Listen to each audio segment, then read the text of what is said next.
La décision la plus difficile à prendre en situation de crise, c'est celle d'accepter qu'on est en situation de crise. Donc on nie qu'on est en crise. Et une autre caractéristique de cette phase de convergence, c'est le recours souvent abusif à des experts. Et quand une entreprise est en crise, tout le monde devient expert de cette entreprise. Tout le monde en parle sans avoir forcément les capacités. Il y a la temporalisation aussi. On évite de décider parce que tout devient ambigu. Il y a plusieurs acteurs qui interviennent, etc. Et une dernière caractéristique, c'est la décision de ne pas décider. Ça, c'est la convergence. Ensuite, après cette phase, il y a une phase de dérèglement, c'est-à-dire que la mise en échec des modes de régulation de gestion conventionnels, c'est-à-dire rien ne marche.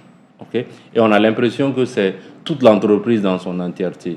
Rien ne marche, les procédures ordinaires ne marchent pas, on a des problèmes de finances, des problèmes de RH, des problèmes logistiques, des procès, etc. Donc, rien ne marche et on a l'impression que le sort s'acharne contre l'entreprise. Ça, c'est la deuxième étape. Et la troisième étape, c'est la remise en cause. C'est-à-dire que on va se poser la question de la légitimité même de l'entreprise. Okay. Est-ce que cette entreprise, on ne doit pas la dissoudre? Est-ce que cette entreprise, on ne doit pas changer les dirigeants? Est-ce que cette entreprise, on ne doit pas faire un audit, on ne doit pas la mettre sous administration provisoire, etc.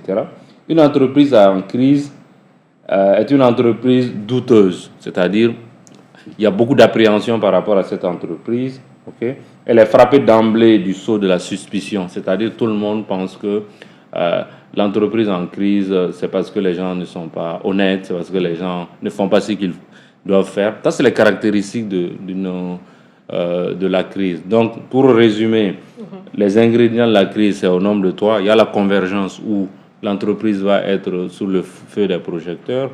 Il y a le dérèglement, c'est-à-dire que le mode normal n'est plus efficace. Et troisièmement, il y a une remise en cause de la légitimité même de l'entreprise ou de ses dirigeants. Donc ces situations montrent qu'on est en plein dans la crise.